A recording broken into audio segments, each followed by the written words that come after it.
We're live, and Mr. Soriano is either he's on a ride at Disneyland or is having an earthquake on his front porch. We're getting a tour of his house, ladies and gentlemen. No, he's trying to remake the Ocean Spray commercial. Now there's noise. I don't know what's happening. What a way to start our 2020 Yankees Post-Mortem on the Grand Central Sports Hub this evening. A special Sunday episode with this fucking thing at sundown. It's not Friday night, for Christ's sake. A special Sunday episode. I'm disturbed. What the fuck is going on from this angle, Matt? He does. Thank you. Fuck you. It's a god. I'm moving my fucking end table that I have my laptop on my porch, on my stoop, and but I got only half the sun right now because you had to have such a fucking odd time for this. Odd time. It's 8:00 Eastern on a Sunday night. Everyone's finishing up Sunday dinner. You had your Sunday gravy, right? No, I didn't have gravy. I had amatriciana. Can you explain the difference? I have no idea. I'm actually curious. Matriciana is just a basic tomato sauce made with guanciale, which is pig's jowl. Yep. Okay. A little bit of onion, tomato paste, a little bit of pasta water. Okay. Traditionally made in Rome with bucatini, but that's a bullshit pasta. I made it with tortellini in your honor because it's a loser's pasta, and this is a loser's show. I love tortellini, though. I do. Yeah. Not a fan. It's nicknamed the Pope's hat because when it's unwound, it looks like a mitre. How are you not a fan of tortellini? It's not just enough. Of all the it's stuffed not too pastas, heavy. There's better stuffed pastas. But I digress. But I am still working on a beautiful Cabernet, courtesy of the greatest of all filmmakers, Mr. Francis Ford Coppola out of Napa Valley. Those are good wines. It's very good. It is. I'm a fan. It's a fine $19 bottle of wine, which, the rate I drink. I'm not spending big bucks here. So he's $60 a night. Trying to get my bearing straight here. I'm sorry. So, that's in Alaska, by the way. Bering Alaska. Strait. Bering Strait. Bering Strait. It's been a rough day. Okay, listen. This is the Yankees Post-Mortem. I'm joined by my fellow Yankees fan, Ryan Spellman. Nice of you to join us this evening. Good to be here. Glad to have some backup, as we also invited a Mets fan, Mr. Soriano, to attend this evening as well, because we need a little counterpoint, a little perspective. I wouldn't want to get carried away with an agenda without someone to knock me down a couple pegs, right? Who better to do that than Mr. Soriano? I mean, it's important to have the counterpoint because we need to know, Judge needs to know where to go play golf. The Mets have been doing that for a few weeks now, so. I wish Diamond Dan was on right now because, he's an expert in the great movie Trading Places. And now that you guys are... Wasn't that a TV show on TLC? That was Trading Spaces. Oh. Now that the Yankees are going to have to get under the luxury tax because Hal had to give half of his inheritance to Hank's family when Hank died. Well, he's having to support all of Hank's hoers. No, let's.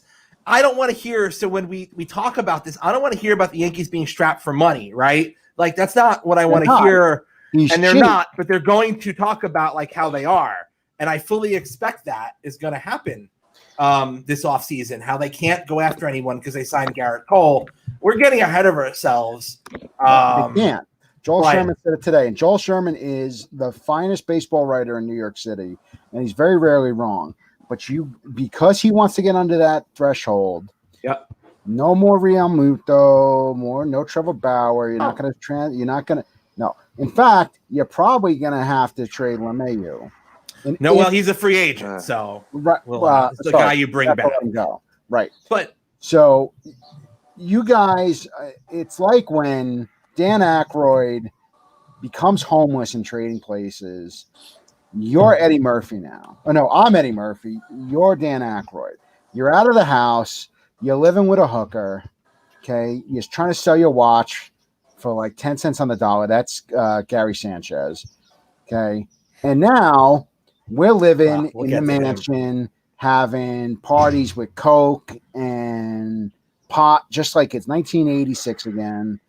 You guys have no money. We're rich. Nouveau riche. Listen to you. Point out. Nothing has happened yet for you to be this damn cocky about your new owner. Today in the Post, all the owners, as anonymous sources said they see no. No. I'm not saying he's not going to be your owner. I'm just saying pump the brakes for 5 seconds on what's going to happen once he becomes the owner. I may even put up a fucking menorah this year because there's still questions on who would like to play for that franchise. There's a lot to prove that players that it's worth playing there besides the dead presidents on the page. Real Muto wants $200 million. Well, we're gonna get to Real Muto. 10 of 1% of what Mr. Cohen makes in a week. Let's back up the truck. I have some grievances. I'd like to air grievances, and we're gonna discuss some of these like it's fucking Festivus, like I said right before the show started, okay? And then we're gonna have the feats of strength later, and then I know you put a poll up for the fucking Festivus. So, is there gonna be a stripper on that poll? Because otherwise, I don't want in. My divorce becomes formal on Tuesday. Congratulations bring on the stripper poll. Congratulations. That was quick. Yeah, no fucking around. The state of Florida gets to work. Yeah, they do. And so do I. Well, congratulations. Thank you. So listen, we discussed before the playoffs started around the trading deadline, Brian Cashman refusing to upgrade this team with notable pitching problems, both at the starting rotation and the injuries in the bullpen. And guess what the fuck happened? Game 2 was a clusterfuck because he didn't have a real number 2 starter behind Garrett Cole. We don't have to go into the whole Devi Garcia, J Happ circus again because I'll get a frickin' aneurysm. But what we can say is if you have a real number 2 pitcher or you improve the rotation, knowing that you had a Paxton injured, Happ not reliable anymore, and a bunch of kids like Montgomery and Garcia in your rotation behind Cole, this would have all been prevented. Brian Cashman, big problem. Didn't go out and get any pitching, right? So that's on him as far as we say that every year, though, right? But 2 deadlines in a row. Rays have more 2 deadlines in a row. Brian Cashman. I'm not blaming injuries. I'm blaming the general manager. 2 deadlines in a row did nothing to upgrade his team that are supposed to be contenders. Do you feel any differently, Ryan, or are you a Cashman fan, or do you feel like at this point and his analytic approach forcing decisions on the manager is another problem?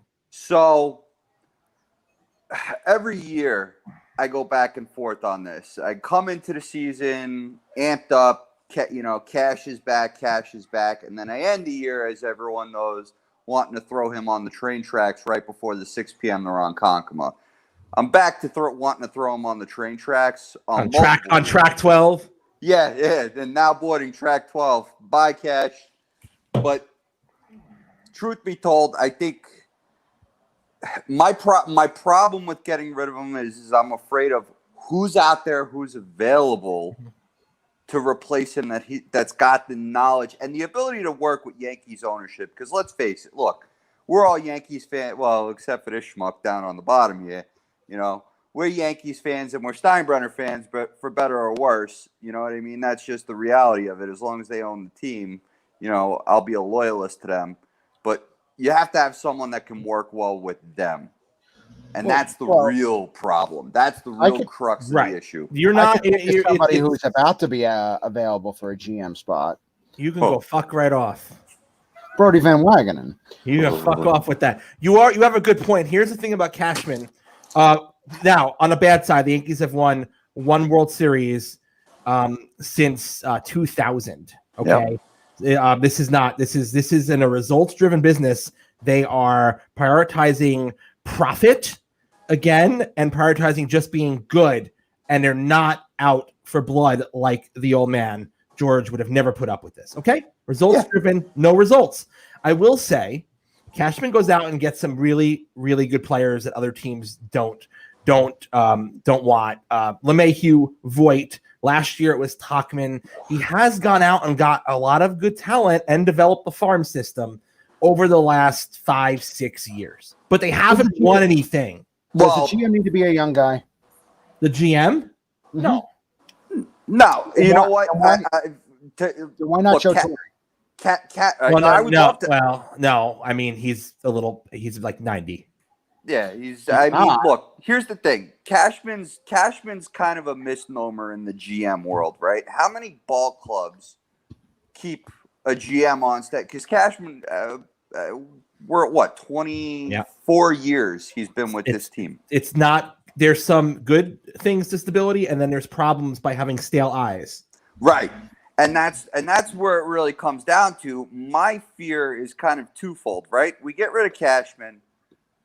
Really, who is there that's out there that can deal with the Steinbrenners and deal with the minority shareholders? Because there's a couple other shareholders in the organization that I think are driving this profit thing a little bit more. Because there's a couple of equity funds that actually own pieces of the team, and I think that's a piece of where that problem is. But that's for a different time and a different discussion.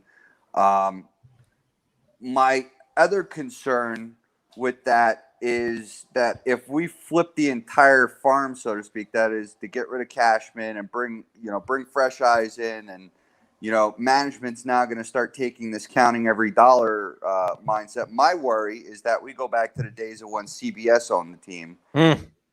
That's my big fear, honestly.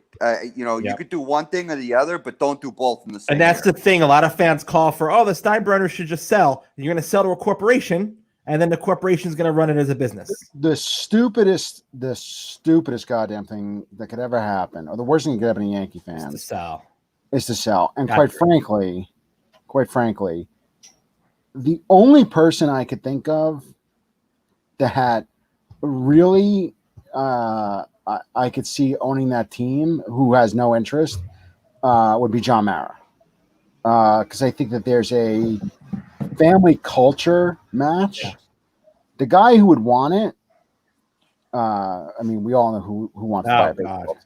Yeah. Wow. Not this team. Oh God. But the thing is that Madison Square Garden almost bought the Yankees, and the Yes Network never happened, and MLB wasn't going to stop it. Is having an owner with deep pockets like that the worst thing to happen to the Yankees? He's not a corporation. He's a passionate. No. And that's why the whole purpose. I wasn't going to bark up that tree. It's worth the conversation. I'm more barking up the Cashman tree and questioning his viability going forward. Do I think he's going to be removed this offseason? Absolutely not. I don't think he's going to. But I think it's worth discussing at this point. Is a shakeup for the benefit? But to Ryan's point, if there was a GM, I don't know who I'd want other than Theo Epstein, who's not coming here. This is what I think. Honestly, Theo Epstein's not coming here. Dan, good evening, Diamond Dan. We were just going down an ownership conversation, but if a GM, let me ask you, since you're fresh to this, if Brian Cashman were to get shot to the sun, Dan, is there a GM out there you feel like is better than Brian Cashman to take over? That's where we're stuck right now. That's where we're stuck, buddy. Yeah, I don't really know enough about the rest of the league to make an opinion on that, to be completely honest. But nothing screams out at you like, oh, XYZ's had success. Let's put him in there. Right.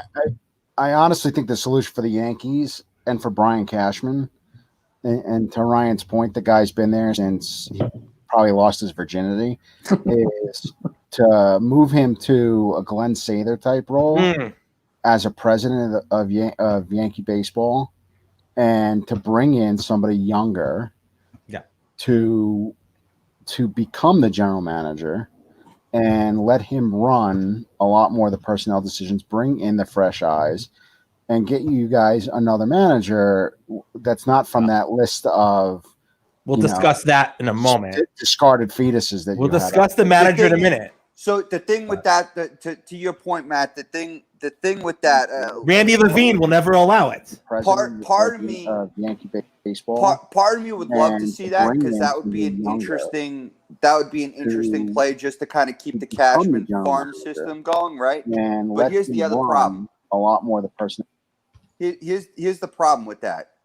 you still run into this analytics, and I get it. Every ball club out there is doing it. It's the way of the league. It's the future. But I feel like the Yankees hang on to this thing like a 6-year-old on their mom's tit. It's like so does Tampa, Ryan. So does Tampa.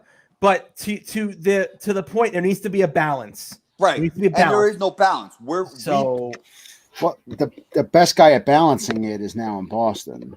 Yeah. The best guy who was probably available, for GM, yeah. He only works 6 days a week. But, yeah. So we'll get into how that could affect the manager's role. Boone, and when I complain about Aaron Boone, I understand that he is fed a lot of decisions that he has to make. The lineup, the binder tells him the in-game decisions, and he has to go with it because if he doesn't, there's hell to pay, right? Right. But let me tell you this: there's a culture problem with this core, and now led by this manager. They peaked at the last year of Joe Girardi. And that was the beginning of the Yankees window, and they were supposed to keep rising. Let's bring in a new manager to poke them a little higher. Girardi was stale, and they haven't. In fact, they've regressed. Individual performances like Sanchez have regressed, and the team as a whole has regressed in performance. So the issue I have with Boone is he's Mr. Nice Guy, and at the press conference after the game, he was asked if he views this year as a failure. And he said, I don't like that question. These aren't failures, but we just didn't win the World Series. That was our goal. You're all failures. It's a failure. And it all goes back to his pitching management. I year and year again, but, way before the beginning of the show, Jason, how many times have I just sat there and I lose my shit over our management of pitching, whether it's Boone and Girardi too, because Girardi had the problem where it wasn't just the binder, it's the fact that he's a former catcher. So he's looking at everything through that perspective, and he destroyed opportunities for us so many times just because he managed from that viewpoint. Let me, Dan, if you have goals at work and your goal, you don't meet your goal, right? And you have to report to someone. He says, oh, it's okay. Just I know you didn't meet your goal. It's okay. I mean, is that realistic? Does that happen? That's not realistic.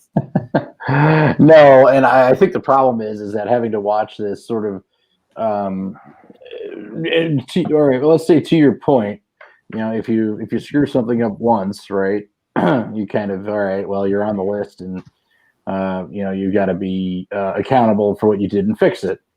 And then if it happens again, then you're sort of on parole, right? Or you're warned. And then if it happens again, you should probably be relieved of your duty because shot to the sun. Yeah, you're not doing what you're supposed to be doing. So I mean, for the same shortfalls to screw the Yankees twice in a row, and I mean, I already saw, the excuses are already starting to roll. Just as I had said the other day that we're going to find out after the Yankees subsequently didn't lose on Thursday, but that their Luke Voigt had been hurt, and that he was playing hurt the whole season and would require surgery or something like that. Already, Luke Voigt comes clean about foot injury that's been plaguing him all year. That's everyone. I don't want to hear about it. I don't want to hear about it. It's also complete bullshit because he won the home run title. Right. I mean, if it was that bad, then there's just no excuse for this team to continually stop hitting in the postseason, and they're just not there on pitching. So I'm mixed. I think that the manager setting the tone is huge, especially with certain groups of players. I had some tough baseball coaches, baseball camp and little league, and I was on some bad teams. We were probably chewed out more than Aaron Boone chews out the Yankees. I was at a team that didn't win any games once in a little league, and we were told we were failures, right? I remember it. And I had a coach that once said, I'm not scared to lose. I don't know how to lose, right? That's the mentality that I need to see leading this team, right? Not this, we just didn't make the World Series, but they're not failures. But let me ask you, Matt, I have a question. Could it also be a type of team makeup? Because the Mets I want to say, correct me if I'm not wrong, it was like the 07-08 timeframe for a couple of years. The Mets were a really good baseball team, and they couldn't break through. At some point, you realize this core, something about it is not meant to win. Well, how do you feel about that? The 07-08 team, we all know, was Willie Randolph's fault, but I digress. He was just a shitty player, and he brought him by the Yankees to sabotage, Mets. But, in 06, the Mets should have. Everybody thought that they were going to face the Yankees in the World Series. Of course, we all know what Detroit did to them, and fucking Carlos Beltran doesn't know how to swing a bat. 07, up 7 with 17 to go, they blow it. And then they go to into 08, and the same thing starts happening, and then Willie gets relieved. Was it the same sort of mentality? I truly believe that Willie wasn't a terrible manager, but much like Boone, Willie was not a fiery manager. I give you an example. I really respected that Boone got thrown out with the Savages and the T-shirts and all that shit. But there's nobody who will ever break Bobby Cox's record of getting tossed out. Guys go ape shit for that. When a manager's going to stand up for them, when a guy who's going to pull a Terry Collins, all 4'7" of Terry Collins, calling an ump a cocksucker. But Aaron Boone does do that. So the players love, but the players love Aaron Boone. But it's not the same as it. Yeah, but they love him too much. But I guarantee you, Terry did that shit, and Bobby Cox did that shit in the locker room too. Right, that's the difference. You're right. And Boone doesn't do that. So with the Mets, with Willie, I don't think, and I'd love to tweet to Paul Lo Duca because he responds to people. I guarantee you that they didn't get that. You should have him on the show. He'd come on the show. They had talent. Duca was playing over his head. He was not that great of a catcher. You had good hitting and you had good pitching. Tom Glavine, had good years for 3 years with the Mets. It just they just fizzled. Yeah, and they blew it up. Right, and sometimes you realize the core is not going to do it, and you do have to make changes. So to your point about a manager in the clubhouse doing things to motivate his team, Joe Girardi was criticized on being hard on some of the young players, namely Gary Sanchez. As it turns out, these guys complained, and it had something to do with Girardi not coming back, right? We all think that's true. And then they bring in Boone, and Sanchez has been doing nothing but been absolutely atrocious because nobody is on his ass. He's a guy who needs someone on his ass. He is fucking terrible. So this goes in every professional world, right? There's two different types of managers. There's the manager that's your friend, right? And more times than not, you start to struggle because you guys are too busy fucking off, whether it's in the locker room or if it's in the professional world, right? And then you have the manager that manages but still looks out for the people they're managing. And I feel like Boone thinks he's still a player and he carries himself still as a player, and you can't do that. There's got to be this veil, regardless of how thin it is. There's got to be that veil, and it doesn't exist. It's not easy to do either, both I'm sure sports and both professionally in corporations. It is very hard, and the lines get blurred, and that's where you run into a problem. And I think you've hit the nail on the head with Aaron Boone. He still thinks he's playing third base. He's going to pop a home run in left field to win the ALCS, right? I mean, that's what I think he thinks. Guy did one fucking impressive thing. One thing. Then he tears his knee, and we get A-Rod. I still almost call him Brett Boone every fucking time his name comes up. But so that's fair. So let's before we get into some of the players, why don't we stick with the manager conversation? So I don't think they're going to move on from Boone after a COVID season. I think they're going to use it as an excuse to say, oh, we're not going to do anything. It was a short season. Let's go at it for a fourth year with Aaron Boone. But let's say there was going to be a move, and I would prefer there would be a move. Let's throw out some options here. Now, yes, you can accuse me, Matt, of throwing up some retreads. My point is this team does need an experienced manager, not a first-time manager. This is a team. David Cohen's resume. Now I have one oddball in there, and we'll go over why I think that might be a good oddball. But this team does need an experienced manager, both tactically and clubhouse wise with this type of core. I wanted to call him weak core mentally, and I feel like that might not be far from the truth. Dan, when you look at these guys, give me your thoughts on what you think you'd like and why you may or may not like them. I would take 2 more starting pitchers. We're talking managers first. We got we got players coming up. You get these guys on the screen here. Let's say you were told you're changing the manager. You have to pick one of these 5 guys. Give me your first or second option. I want Buck. Showalter. He knows the franchise. I don't know if he's the greatest disciplinarian. I cannot stand Ozzie Guillen, so I would not put him on that list. I agree, but he has a resume, so I thought it would be fair. New York would not be Ozzie. What? Why does everybody hate Ozzie? New York would not be a good fit for him. No, I don't think so. You, sir, have never driven around the Bronx then. Well, there's not enough cocaine in the Bronx for Ron Washington. Whoa. I'm a big Ron Washington stan. This guy did nothing but kick ass with Texas, and he did battle his personal issues, and he's back in the league as a coach for the last handful of years, and he's doing nothing but good things. Let's take it at face value. Ron Washington was a very successful manager in Texas. What encyclopedia did you pull that picture of Ron Washington from, by the way? That's like, is that from his baseball card? No, his baseball card is really good though. I sent you that too, right?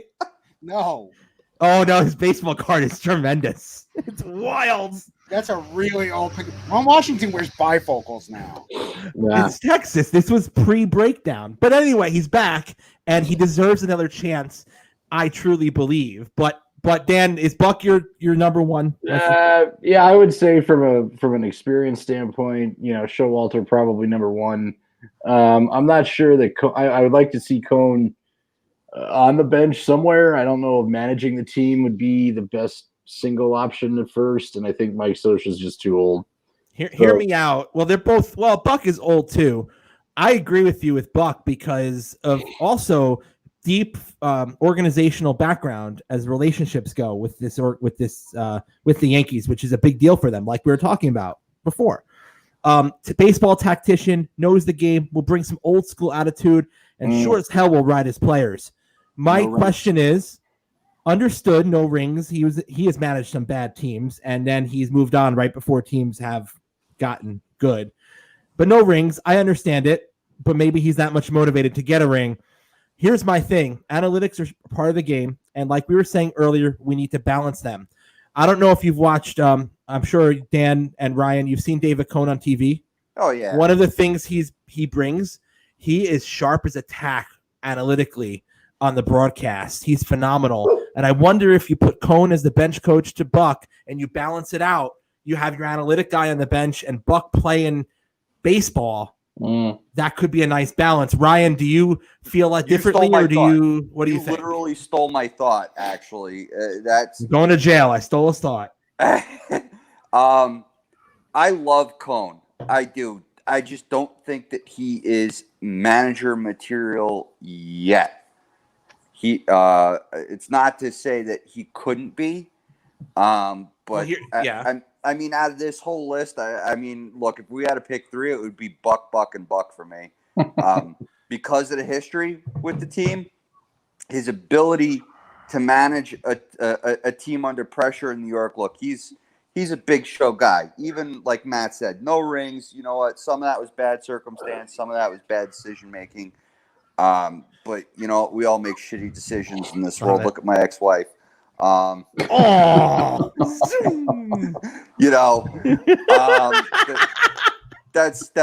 the reality of the world. I think going back to my point of having the ability to define the veil, right?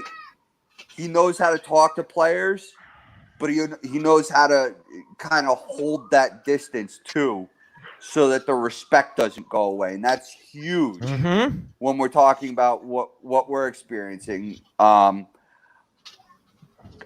Cone probably does have that ability, but we're talking about someone that's been out of the game. And what I mean by that is he hasn't had dirt in his cleats in 20 years.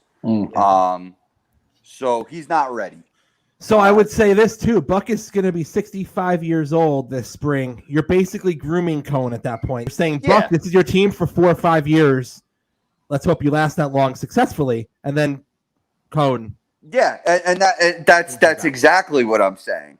That's exactly what I'm saying. Because, you look at Sosha, for example. I don't think he's a New York manager. He's not a New York manager. I just don't see him doing well under the lights of New York baseball in that type of position, and with the politics and the dynamics that go on behind closed doors, as far as always having to wash the Steinbrenner's ass first and everything else after. I just don't see him being a fit for that. Just a couple facts about Mike Scioscia, and I'm a huge fan of him. I know. He might work for the Mets. But let's continue. Even though he did contribute a lot of heartbreak in '88, he is from Philadelphia and played and managed in LA really for 30 years between his playing and managing career. So, he's won 2 rings in a major market. Granted, LA, not New York. Right. Listen, for all I care, you guys cannot fucking hire him. He's younger than Buck. So he's gotten there twice in 2 different capacities. He's a catcher, so I get that, some people don't like catchers as managers. Correct me if I'm wrong. Wasn't Torrey a catcher? Yeah. I like catchers and managers. They're game managers. They are. Well, let's not forget. They're a little full of themselves. Jake Taylor was a great manager too. He was. He was outstanding. But too bad his knees went out. He would have had a really great longer career. He would have. Well, he's a good Mexican player, but I think Mike Scioscia just Anaheim's been a volatile. They're all over the place as a fucking franchise. Ozzy, he's a fucking psychopath. You guys are probably right. He's probably not ready for New York.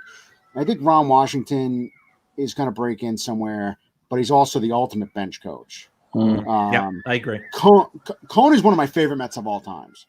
That period after Hojo was gone, before Piazza came in, I love David Cone. I was actually mortified when he got traded. It was one of the worst trades the Mets made. He has a light personality. He'll keep things light while Showalter's a little tighter.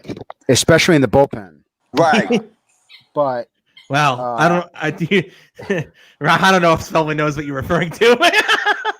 Wait, maybe Dan, maybe not.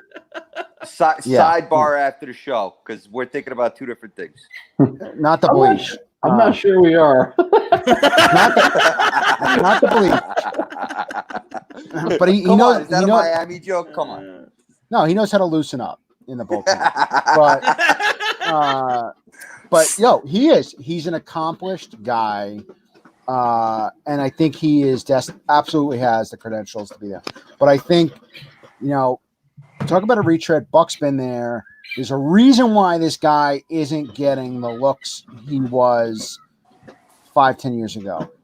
I think Scioscia was at one team for 18 years. He's taken a couple of years off, but you have a team that's close.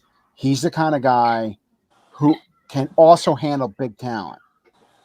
I don't disagree. However, from the Yankees' perspective, I don't believe they're going to bring in an established manager with no relationships to the organization, and I don't feel like that's the way they're going to do business right now. The way the Yankees are proving that they want to do business almost 30 years ago.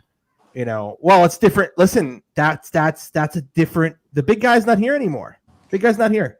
It's a different way of doing business, and I just don't see them bring in a Mike Scioscia. What was Buck's connection to the team when he was the manager? He was in the organization for years in the minors. He was coaching AAA and AA, and so I believe he was the AAA manager when Stump Merrill got thrown out of town. So, he had legacy in the organization. So, Eric Frankel actually. So Torrey, I don't know where he played the most, but he played catcher, first, and third with the Braves, with the Milwaukee Braves, and played with the Cardinals and the Mets. I think with the Mets he caught. So he played all three positions. I just did some research. I wanted to make sure. Or fact checking with Mets have had more people start at third base than any other franchise. Oof. So we spent a half hour on the off the field concerns. Let's talk a little bit about the actual guys that play the game that we really should be bitching about. So if I was to say to you, Dan, you could this is a tough one because we'll get into the guys that you can get. But let's just go position. You want to upgrade? We're going to upgrade a position excluding pitcher because we know we need a starting pitcher. You could upgrade a position on the field. You get one position to upgrade. What would you do? Where would you go? Left field. Left field. Mm-hmm. So who are you take? Who's leaving the organization? And what are you going to do? Gardner is probably leaving, right? So you got him hitting the bricks, and Stanton, is never going to play the outfield again unless there's a. I'd say unless there was a pandemic or something of that nature, but we've already been through that. Obviously, catcher needs to be upgraded as well. I think the infield is pretty tight, and right and center are covered for now. So I don't really know who's out there on the market, and bringing in someone like Lindor right now doesn't really help matters. I think it makes things more complicated. But if you bring Lindor into short, Glaber goes to second, and DJ goes to first. Right, and then you let Voit go. You let Voit go because he could, or you trade Voit. There's so much value there. Yeah, I haven't really been paying attention as to who in the outfield market is going to become available or who's a free agent at this point. But obviously, Gardner's bat is no longer what it used to be. Stanton is he's a defensive liability. Obviously not an offensive liability as we saw in the last 5 games, but he's not going anywhere because he hit 5 home runs and he said, I think I'm good. I think I'm going to stay here and not opt out because I'm not going anywhere else.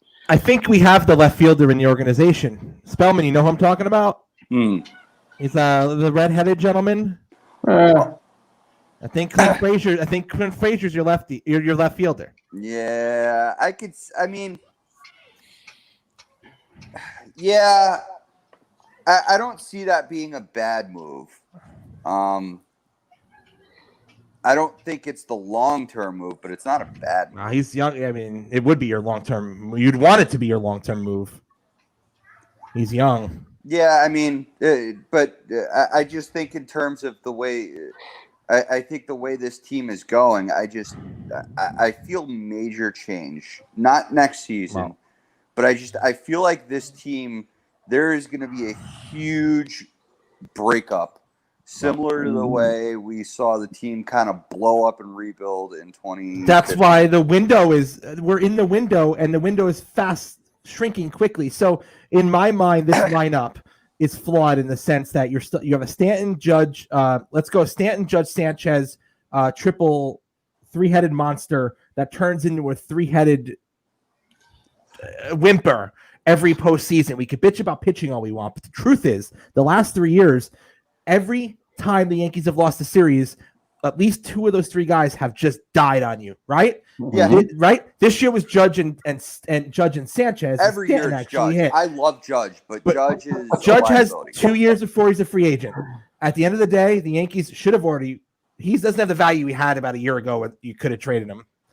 So it's 2 years before he's a free agent, so he's not going anywhere. Stanton's contract unmovable. In my eyes today – you change your catcher. You get rid of Sanchez. Hands down, absolutely.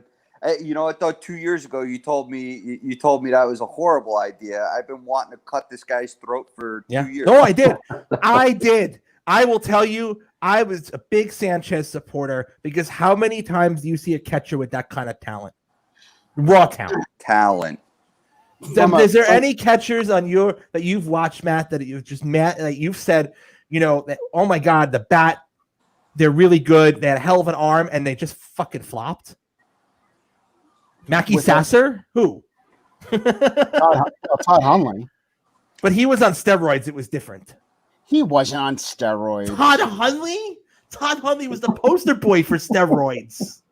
Come on. Todd Hundley. Well, hold on. whatever. Let's go to the baseball reference on Todd Hundley. Fuck it. He was a loser. Mike Piazza came in. So it doesn't matter. And Mackie Sasser, Jesus Christ. I had to. Actually, I'm not a big Gary Carter fan, but I don't want to talk bad about it. All right, here's the problem with Todd Hundley. Wait, give me a second here. He hit, all right, his first full years, his 92, 93, 94, and 95. 11 home runs, 16, 15. And then in 96, he hits 41. In 97, he hits 30. And he never hits 30 home runs for the rest of his career. Well, that's because he was. And then he was injured, and then he didn't play a full season from 98 on because the steroids probably made his balls shrink. That's because he didn't have Dallas Green and Bobby Valentine screaming at him. But I just wanted to prove to you how much of a steroid poster boy Todd Hundley was before, just fact check. Oh, what? They don't have steroids in the Dodger organization? Dodgers. He went to the Dodgers after. No, I thought you were going to knock the Yankees. Well, steroids everywhere, but don't deny it. Like, guys had it, embrace it. It is what it is. I'm the first guy to tell you they shouldn't keep guys out of the Hall of Fame because of steroids. Sure. He didn't take steroids. If like I go to Temple, he didn't take steroids. If he took steroids, his arm would have been able to fucking make it to second base when he threw the ball. I mean the steroid thing's it's a sham because baseball allowed it. I'm just making a point. I have no problem with it. Let all these guys in the Hall of Fame. Not me either. I mean, we take Adderall in college. Why not take steroids in baseball? We have a catcher for you, Eric. So let's go ahead, Matt. You fucking threw me off. Right, she threw me off my fucking point I was gonna make. Sorry, it was something about catchers driving you crazy, talent wasted. I don't know, some bullshit. Throwing it to second base. No, you guys were talking about pitching, right? Not yet. Would you take a chance on the cheap with no risk, not having to give up any players, on a southpaw like Steven Matz, who has a tremendous amount of upside? He's just a head case. Maybe. Here's the thing. The Yankees have a bunch of guys that could be your 3, 4, 5 guys. The truth is, so Severino's going to come off of his elbow problem.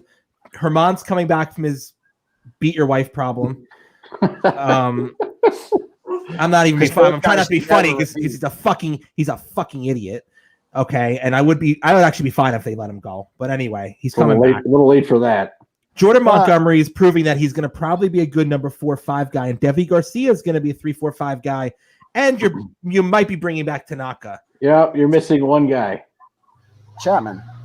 No, Clark Schmidt. Yes, as a starter. But again, going into next year, Dan, where you're expected to compete for a championship, Devi Garcia and Clark Schmidt cannot be the guys you're holding on hope for. Speaking of wife beaters, and let's go to Mr. Chapman for a second here. Well, they're like a dime a fucking dozen. It's terrible. Hold on. That's the second ALCS he blew, but he's the first guy to do it. It wasn't. He also almost blew the World Series for the Cubs. I know. Let's not forget that. Why are you guys investing so much in this fucking hump? And he brought us Gleyber Torres. Right. That deal, listen, I do that 10 times over to make that little swap twice like they did. Okay. You want Jerry's Familia? I mean, we're having a clearance sale here. You almost got Chapman. And you got a problem with wife beaters all of a sudden? You guys are, half your fucking pitching staff has hit somebody. So, they get hit more than they still get hit more than they hit anything. I mean, say what you want about Diaz, but I don't think he'd fucking harm a fly. Jobu in part 2. So I don't think I want a back of the rotation guy, Matt. To your point, if I'm getting a pitcher, I want a number 2. How many times do we talk about teams that fail to win championships because their number 1 doesn't have a number 2? We talked about it with the Knicks with Patrick Ewing. He never had a number 2, right? When the Rangers in their couple of years at 2013, 2014, and you had didn't even have a number 1 scorer, but you had a Rick Nash. You didn't have a number 2. There was no depth. Is what I'm getting at. No depth. You need a strong number 2 starter, which gets me to our player conversation. The Dark Knight is a free agent. Dude, he's like Really? All right. So you have JT Realmuto, you have Mr. Bauer outage, and then you have Francisco Lindor. Okay, guys, here's the next game. You're Brian Cashman. You're still employed, and you're told you can only take one of these guys. You can only get one of them. Lindor's a trade. The other two will be free agents, and you can only bring back one. Ryan, who would you bring back? Bauer. Okay, so if you bring back Bauer because you want the pitcher, he's the best pitcher available. Do you have any concerns with his, let's say, personality in New York? No, I actually think that that's something that will amp the team up because, excuse my language, but most of our dugout are a bunch of soft dick pussies. And, they can't take heat from the coaches. They can't take heat from the media. And they can't take the criticism from, the different sports talk groups. They isolate them from the journalists and all that. Someone like him walks into that dugout and you have someone that's electric. You have someone that's going to walk in there and say, listen, we got to stop being bitches. Like, let's go out there and win ball games. And you have the added piece that he's like a built-in coach in that dugout, whether he's starting that day or not, right?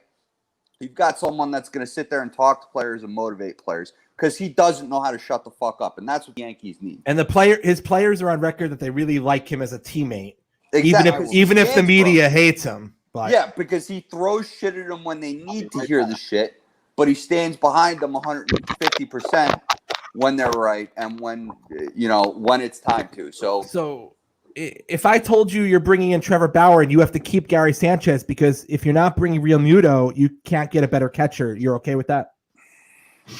Yeah, because I just don't know if Realmuto would be. I just don't think that he'd be good in New York. That's my thought. Dan, one of these guys, who you bringing in? Yeah, I guess it would have to be Bauer. I mean, you just need a second starter that's a top flight kind of guy.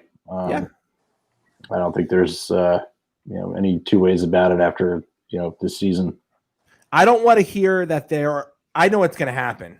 You're going to have Cashman go on and be like, well, Severino's coming back. Herman's coming back. We really love Devi Garcia and Jordan Montgomery. And then someone's going to get hurt. Someone's going to get arrested. And the other guy's going to suck. Every year. It's like fucking clockwork. You can't make this shit up, but that's what's going to happen. Yeah. And I can tell you right now that's what's going to happen. No, you know what, though? And I don't mean this, I hope no one takes this the wrong way, but that is the problem from a cultural perspective and an age perspective with having this super deep, super talented, raised from the roots farm team that, we're growing amazing talent in the Dominican Republic in these very poor communities, right? And you put these people in a big city market like this, right, and give them all sorts of money, and there's stress and there's pressure, and they don't know complete change in lifestyle, right? And they spaz out, and it's not them, it's not their culture, it's not their upbringing, it's the way the organization.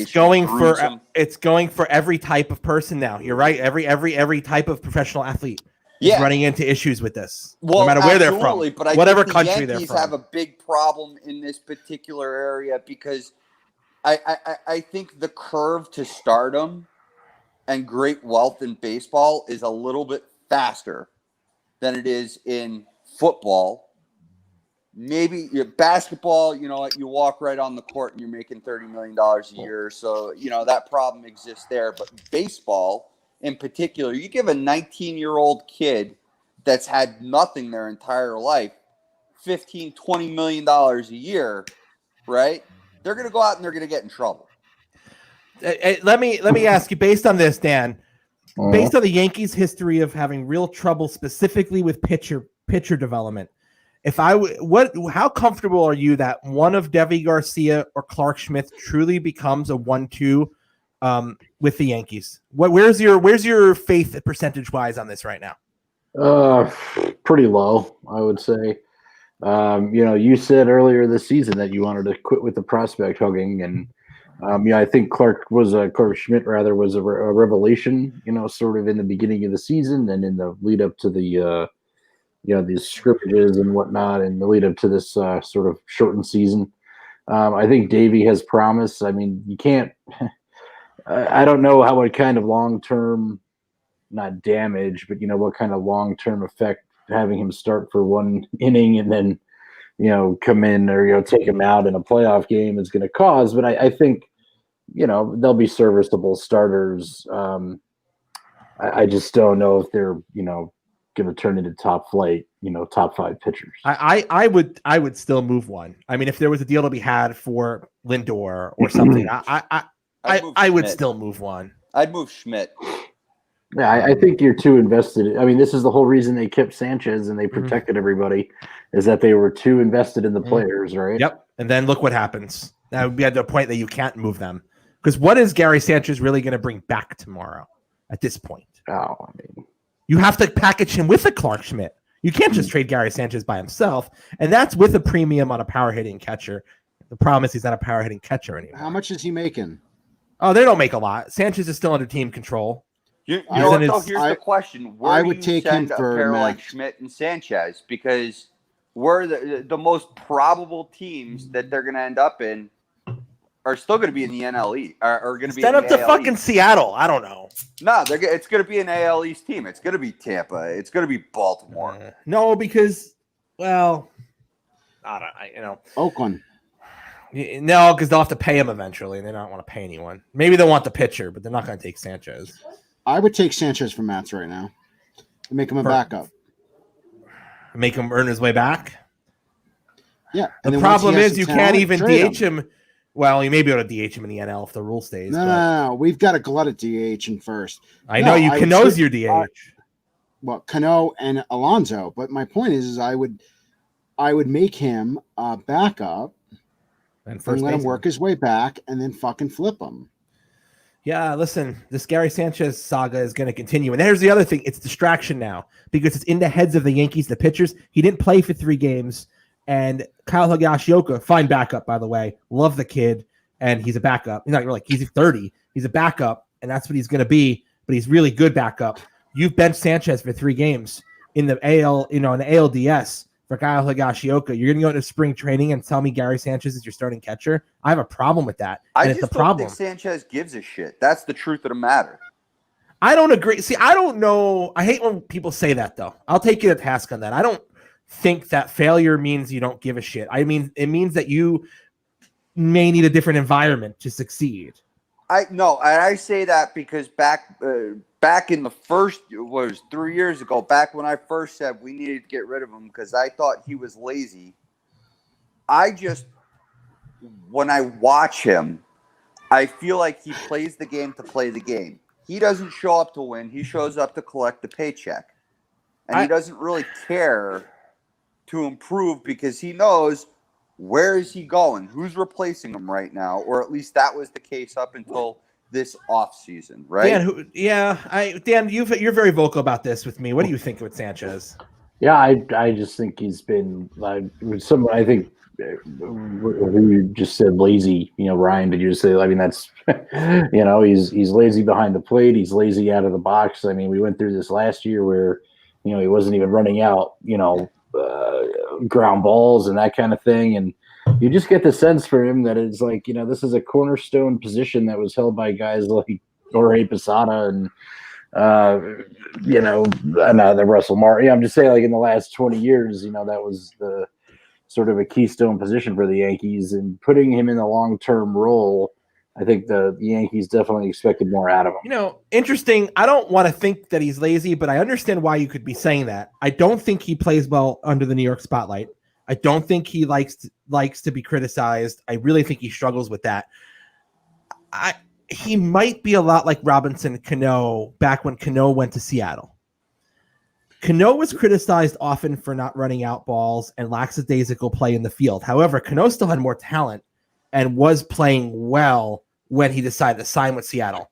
And when Cano signed with Seattle, to me, it was a sign that he wanted nothing to do with the Yankees, what it takes to carry on your shoulders to be a Yankee, because there's a lot of pressure, right? There's a lot of pressure to succeed. Cano could have been a lifetime Yankee with his number retired, and he walked away from it. And I feel like Sanchez, if given the opportunity, would also walk away to Seattle tomorrow. And I don't think it's because he's necessarily lazy. I don't think he likes this at all. You know who would be a good fit for the Yankees to replace Sanchez? And I was thinking about this, and he actually is going to be a free agent. Kurt Suzuki. Suzuki. Who's that? I don't know. I tell you, seeing him beat the shit out of the Mets for the last 4 years. He's a good catcher. So Kurt Suzuki. Kurt Suzuki. Yeah, I'm looking at his numbers. That's what I want to look at.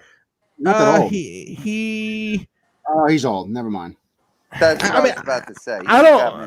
He's not an everyday catcher. He's 36. Give me 37 years old. Yeah, that ain't gonna work.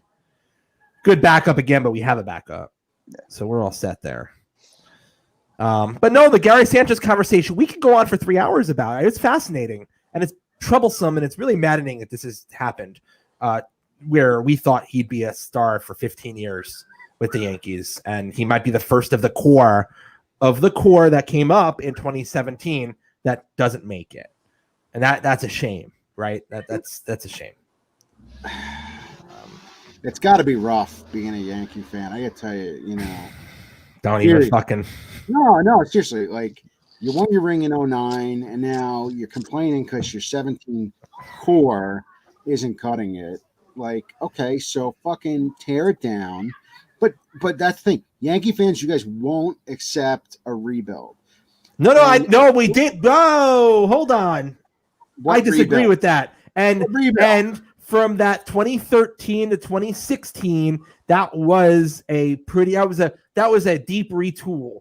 It was almost a total rebuild. It really was. Retool? It really was. Okay. It absolutely was. That was as close to a rebuild as they'd go.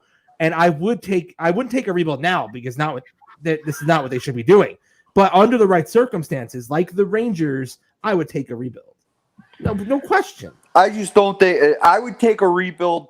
I would take a rebuild next year if the free agent market was what it was the last 2 years.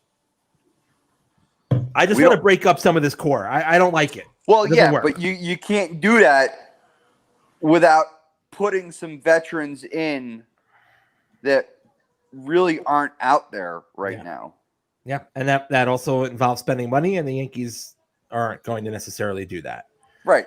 Because we've now proven that, throw money at the wall it's not doing it for us. Whatever the reason is, it doesn't work anymore. Yeah. So as we reach the top of the hour, and with Sunday Night Football on, we can get back to having your evenings. But Dan, so I'll start with you. If you were going to give one piece of, say Brian Cashman was listening right now and he was on the show and his head was in the bottom left corner instead of mine, what would you tell Brian Cashman right now? It's okay to retire.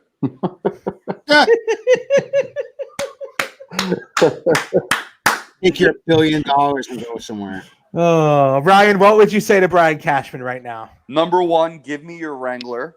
Number 2, retire. Was that the Wrangler they thought was stolen and he got pulled out at gunpoint a couple months ago with his wife? Yeah. Yeah. That was a wild story.